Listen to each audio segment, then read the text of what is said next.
কেন্দ্র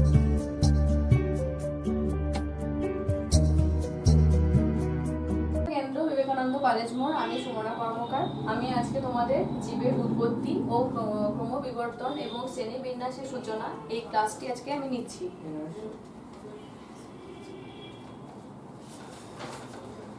প্রথমেই আমাদের দেখতে হবে প্রাণের সৃষ্টি।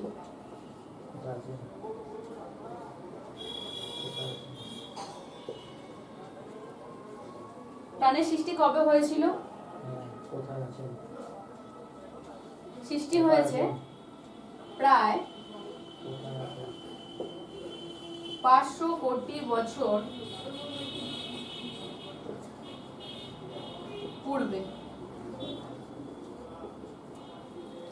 অর্থাৎ প্রাণের সৃষ্টি হয়েছে প্রায় 500 কোটি বছর পূর্বে। সেই সময় আমাদের পৃথিবী কিরকম ছিল? নাম্বার 1, যে কোশ্চেনটা আসতে পারে যে কেমন করে প্রাণের সৃষ্টি হলো, কেমন করে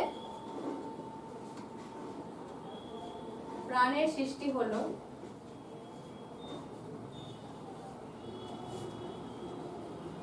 আর নাম্বার 2, কেমন করি সেই আদি প্রাণী থেকে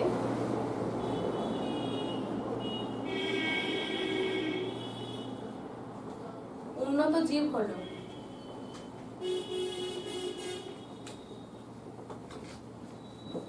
প্রথমেই দুটো কোশ্চেন ইম্পর্টেন্ট, সেটা হচ্ছে কেমন করে প্রাণের সৃষ্টি হয়েছে, আর নাম্বার 2 হচ্ছে কেমন করে সেই আদি প্রাণী থেকে উন্নত জীব সৃষ্টি হয়েছে। আমরা এই দুটোকে আগে ডিসকাস করে নিই।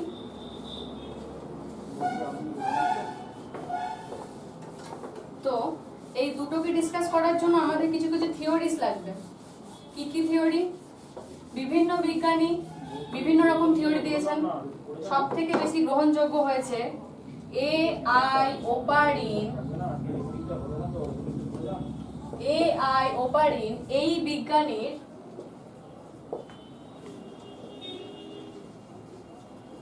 কেমোসিনথেটিক থিওরি।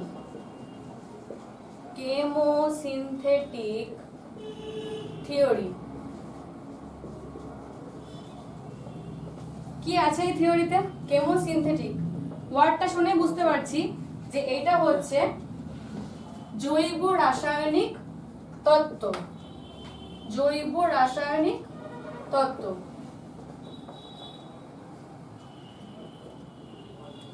এই তত্ত্বের মধ্যে আমরা বিভিন্ন রকম জিনিস খুঁজে পাচ্ছি। নাম্বার 1,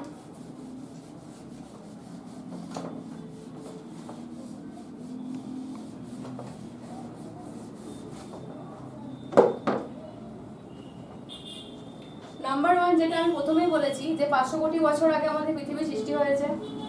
নাম্বার 2 হচ্ছে সেই মুহূর্তে পৃথিবী কেমন ছিল? সেই মুহূর্তে পৃথিবীতে ছিল উত্তপ্ত কিছু গ্যাস, এবং বিভিন্ন রকমের রাসায়নিক দ্রব্য।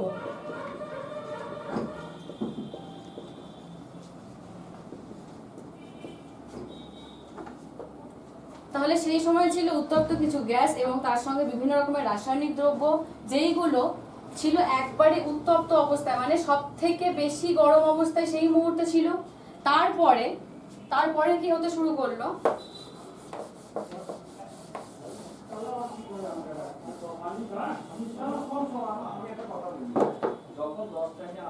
এরপরে এই যে রাসায়নিক দ্রব্যগুলো বা এই যে গ্যাস, এইগুলো ধীরে ধীরে তার উত্তাপটা কমতে শুরু করে।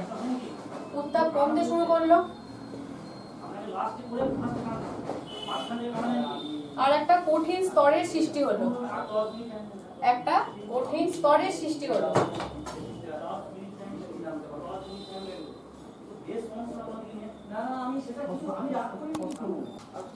তো ফার্স্ট পয়েন্ট আমরা দেখতে পাচ্ছি 500 কোটি বছর আগে আমাদের পৃথিবীর সৃষ্টি হলো।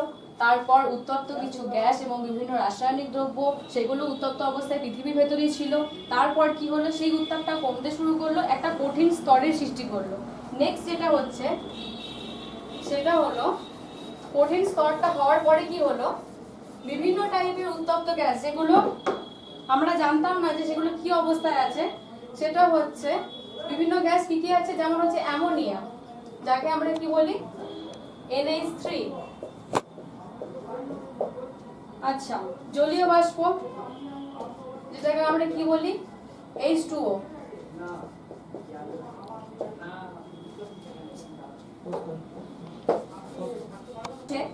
তাহলে শুরুতে আমরা পৃথিবীর বায়ুমণ্ডলে কি কি গ্যাস দেখতে পাচ্ছি, সেটা হচ্ছে আমরা প্রথমেই বললাম NH3, তারপর আমরা বললাম H2O অর্থাৎ জলীয় বাষ্প, তারপর আমরা কি দেখতে পাচ্ছি হাইড্রোজেন অর্থাৎ H2, আরো কিছু দেখতে পাচ্ছি সেটা হচ্ছে মিথেন, যাকে আমরা বলছি CH4।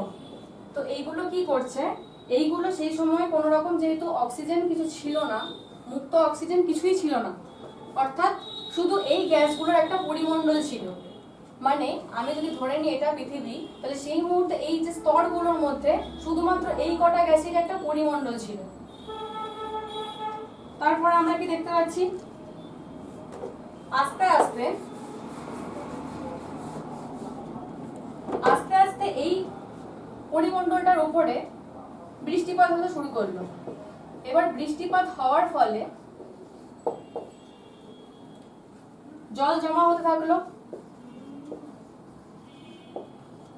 জল জমা হলো, জল জমা হওয়ার পর কি হলো, আস্তে আস্তে যে লেয়ারটা এতদিন গরম ছিল, উত্তপ্ত ছিল, সেই লেয়ারটাই এবার ঠান্ডা হতে শুরু করলো।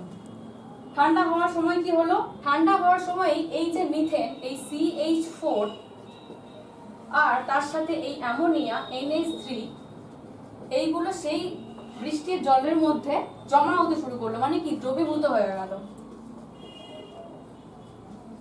দ্রবীভূত হয়ে গেল। দ্রবীভূত হওয়ার ফলে যদি জলের সাথে এই NH3 মিশে যায় বা মিথেন মিশে যায়, সেক্ষেত্রে কি হলো, একটা রাসায়নিক বিক্রিয়া ঘটলো, একটা রাসায়নিক বিক্রিয়া ঘটলো, এবং তার সাথে amino acid, nitrogen base, fatty acid, এই বিভিন্ন জিনিসগুলো পুরোপুরি মিলে গিয়ে একটা বড় একটা অণু তৈরি করলো, বিভিন্ন বড় অণু তৈরি করলো।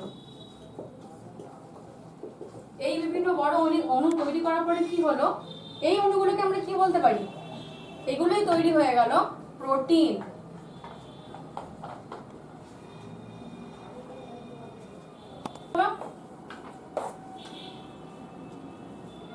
তার সাথে যেটা তৈরি হলো মেন জিনিস, সেটা হচ্ছে নিউক্লিক অ্যাসিড। তাহলে বৃষ্টিপাত হয়ে জল জমা হলো, তারপরে বিক্রিয়া ঘটলো, CH4 NH3 যুক্ত হওয়ার পরে বিক্রিয়া ঘটার পরে কি হলো, একটা বড় অণু তৈরি হলো। সেই বড় অণুগুলোকে আমরা কি বলছি, একটা বলছি প্রোটিন, একটা বলছি নিউক্লিক অ্যাসিড। নেক্সট হচ্ছে এই যে প্রোটিন আর নিউক্লিক অ্যাসিডটা তৈরি হলো, তাহলে আমরা কি বলতে পারি, এখান থেকেই তো জৈব অণুটা তৈরি হলো। তার মানে এবার জীবের উৎপত্তি হলো।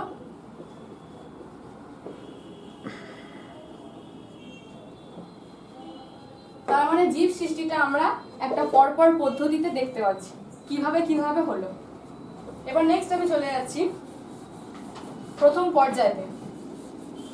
জীব যে সৃষ্টি হলো তার প্রথম পর্যায়ে, প্রথম পর্যায়ে কি আছে, প্রথম পর্যায়ে এটাই বলা হচ্ছে যে অতিবেগুনি রশ্মি, বজ্রপাত, এগুলো সব এক জায়গাতে হয়ে বিপুলভাবে প্রভাব মানে বিস্তার করলো। যেহেতু এইগুলো অলরেডি তৈরি হয়ে গেছে, মানে নিউক্লিক অ্যাসিড আর প্রোটিন তোমার তৈরি হয়েই গেছে, এরপরে কি হচ্ছে যে এই যে রাসায়নিক দ্রব্যগুলোকে নিয়ে বিজ্ঞানীরা একটা পরীক্ষা শুরু করলেন, এবং এই NH3, CH4 আর H2O এইগুলো একটা জটিল যৌগ সৃষ্টি করলো। এই জটিল যৌগ থেকেই তৈরি হলো অ্যামাইনো অ্যাসিড, মানে অ্যামাইনো অ্যাসিড তৈরি হয়ে গেল। এই অ্যামাইনো অ্যাসিড থেকে কি তৈরি হচ্ছে, এই অ্যামাইনো অ্যাসিড থেকে তৈরি হচ্ছে প্রোটিন। তার মানে প্রথম পর্যায়ে আমরা দেখতে পাচ্ছি যে এই বিভিন্ন রকমের অণুগুলোকে নিয়ে বৈজ্ঞানিকরা কাজ করছেন এবং তার ফলে তৈরি করছেন অ্যামাইনো অ্যাসিড, যেখান থেকে আমরা পাচ্ছি প্রোটিন। প্রোটিনগুলো কি হচ্ছে, এই যে প্রোটিনগুলো একটা যদি কোনো সেল, যদি আমরা কোনো একটা সেল নিয়ে নিই, অর্থাৎ কি এটা একটা কোষ, যদি এটা কোনো কোষ হয় তাহলে এর ভেতরে মেইন ইনগ্রেডিয়েন্টটা কি? প্রোটোপ্লাজম। আমরা জানি এটা মেইন ইনগ্রেডিয়েন্ট হচ্ছে প্রোটোপ্লাজম, আর এই প্রোটোপ্লাজম কে তৈরি করছে? প্রোটিন তৈরি করছে। তো আমরা এবার বুঝতে পারলাম। নেক্সট আমরা চলে যাচ্ছি আরেকটা পরীক্ষায়, সেটা হচ্ছে পর্যায়। সেকেন্ড পর্যায়ে আমরা কি কি দেখতে পাচ্ছি, যে এখানে যে সরল জৈব রাসায়নিক অণুগুলো, সরল জৈব রাসায়নিক অণু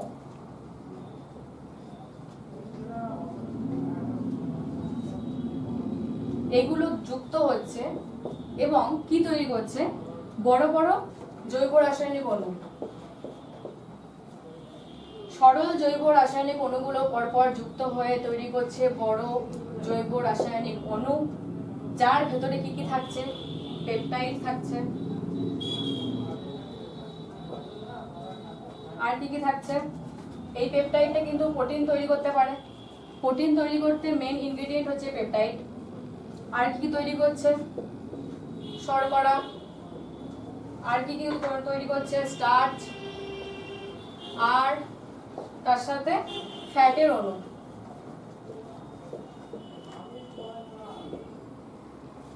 তাহলে সেকেন্ড পর্যায়ে আমরা দেখতে পাচ্ছি সরল জৈব রাসায়নিক অণুগুলো যুক্ত হয়ে একটা বড় জৈব রাসায়নিক অণু তৈরি করছে, যার ভেতর থাকছে পেপটাইড, শর্করা, স্টার্চ, ফ্যাট, এইসবের অণু। এরপর আমরা থার্ড পর্যায়ে চলে যাচ্ছি।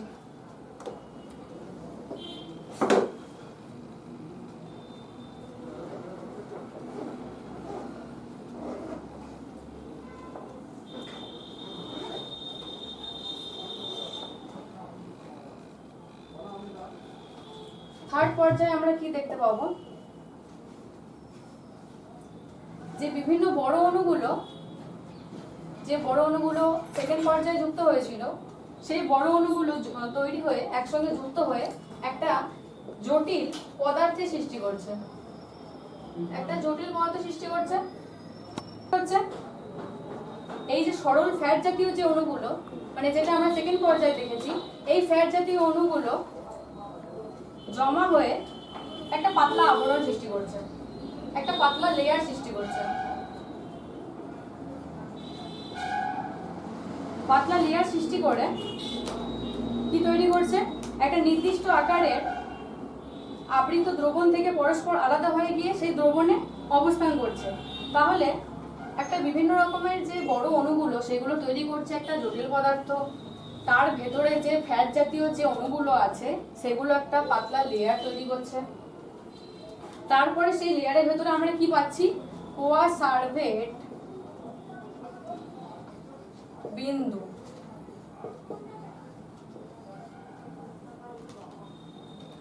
এই কোয়াসার্ভেট কথা মানে কি? কোয়াসার্ভেট কথা মানেই হচ্ছে দল পাকানো।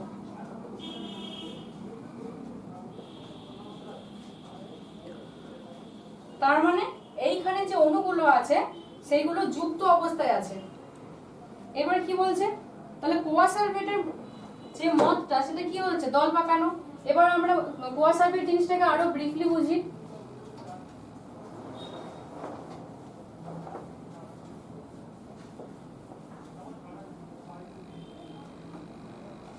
তাহলে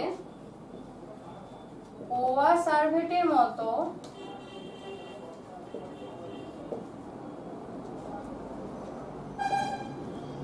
জীবনের আদি অণুগুলি পরস্পর যুক্ত হয়ে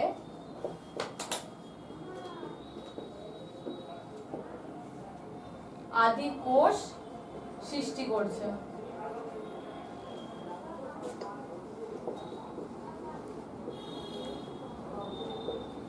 তাহলে এই যে কোয়াসার্ভেটটা হলো, কোয়াসার্ভেটের মতো জীবনের আদি অণুগুলো পরস্পর যুক্ত হয়ে আদি কোষ সৃষ্টি করছে। অর্থাৎ আমরা জীবনের উৎপত্তি সম্পর্কে একটা ব্রিফ ধারণা পেয়ে গেলাম যে এইভাবে আমাদের কোষ সৃষ্টি হচ্ছে। ওকে, এবার আমরা নেক্সট দেখছি যে বিভিন্ন রকম বিজ্ঞানী এগুলোকে নিয়ে পরীক্ষা নিরীক্ষা শুরু করলেন। কি পরীক্ষা করলেন তারা, সেটা একটু বুঝে নিন।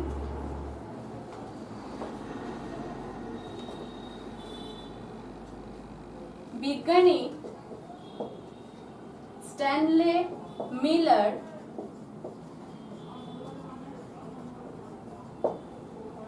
এবং হ্যারল্ড সি উরে এই দুই বিজ্ঞানী একটা পরীক্ষা নিরীক্ষা শুরু করলেন যে পৃথিবীতে যে অবস্থাটা আগে ছিল এবং কিভাবে অ্যামাইনো অ্যাসিড সংশ্লেষ হলো এইটাকে নিয়ে এই বিজ্ঞানী দুজন পরীক্ষা নিরীক্ষা শুরু করলেন। তাদের মতামত অনুযায়ী এই যে কোয়া সার্ভেটগুলি কিছু বিপাক ক্রিয়া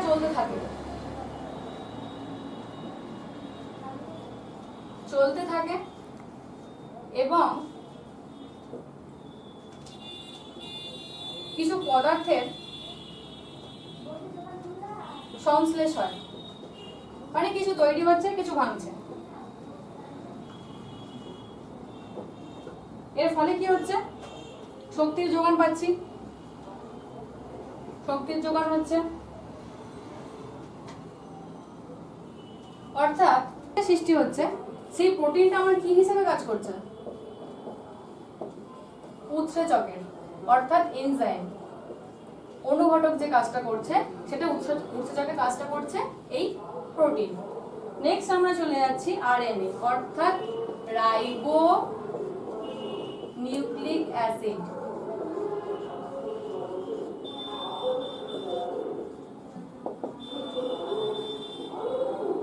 তাহলে এই আরএনএ কি করছে, এই আরএনএ কাজটা আমরা একবার বুঝে নিই। এই আরএনএ কাজগুলো কি, এটা উৎসেচকেরই কাজ করে, অর্থাৎ প্রোটিনের যে কাজটা উৎসেচকের যে কাজটা সেটা এই আরএনএ করছে। আর তারপরে কি হচ্ছে, আচ্ছা আরএনএ হিসাবে যে এই যে কাজটা যে করছে, এই যে কাজটা তারা করছে এটা একটা নাম দেওয়া হয়েছে। ইনফ্যাক্ট আমরা সেই পদ্ধতিটাকে বলছি রাইবোজাইম। এই যে পুরো ঘটনাটা ঘটলো এটাকে আমরা বলছি রাইবোজাইম। এই অণুগুলোকে আমরা তাহলে কি বলতে পারছি, অর্থাৎ আরএনএ যে উৎসেচকের যে কাজগুলো করছে এই পুরো ঘটনাটাকে আমরা বলছি, এই পুরো অণুগুলোকে আমরা বলছি রাইবোজাইম। এবার নেক্সট আমরা চলে যাচ্ছি ফোর্থ পর্যায়ে।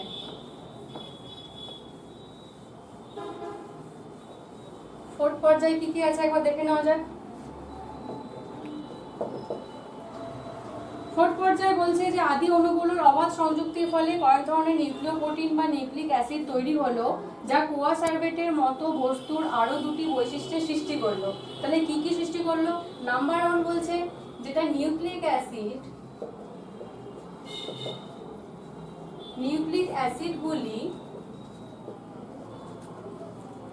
অ্যাসিডগুলি থেকে কিছু কিছু রাসায়নিক বিক্রিয়া করার ক্ষমতা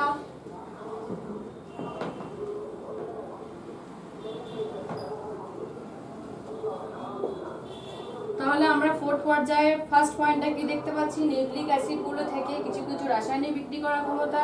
আর নাম্বার 2 হচ্ছে আমার এই নিউক্লিক অ্যাসিডগুলি যে দ্বিতীয়করণ যে প্রক্রিয়ার দ্বারা অনুরূপ তৈরি করার ক্ষমতা। এবার আমরা চলে যাচ্ছি পদ্ধতিতে। চারটে পর্যায়ে আমরা ব্রিফলি আলোচনা করলাম, ফার্স্ট, সেকেন্ড, থার্ড, ফোর্থ।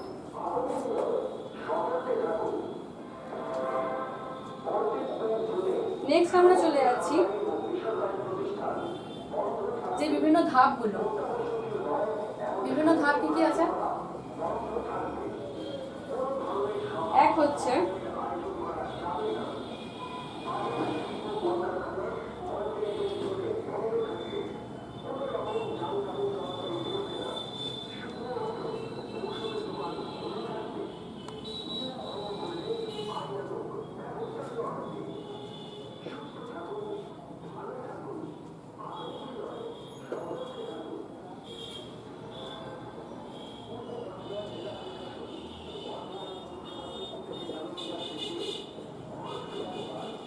আমরা বিভিন্ন ধাপগুলোকে ডিসকাস করছি। তাহলে প্রথমে আমি দেখতে পাচ্ছি আদি ভাইরাস জাতীয় গঠন জীবাণু, প্রোটিন ও নিউক্লিক অ্যাসিড যুক্ত। এখান থেকে কি কি পাওয়া যাচ্ছে, এখান থেকে আমরা চলে যাচ্ছি নিউক্লিক অ্যাসিডগুলির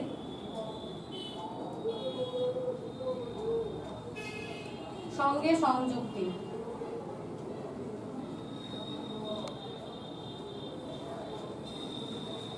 এবং সম্ভাব্য শ্বাসকার্য সাধনের বন্দোবস্ত। এতক্ষণ যে জিনিস তোমাদের পড়িয়েছিলাম সেখান থেকে আমি কিছু কোশ্চেন রেডি করেছি। এই কোশ্চেনগুলো তোমরা এই নাম্বারে হোয়াটসঅ্যাপে পেয়ে যাবে, ইনফ্যাক্ট পিডিএফ আকারে পেয়ে যাবে। তো এগুলো তোমরা তৈরি করো। Thank you.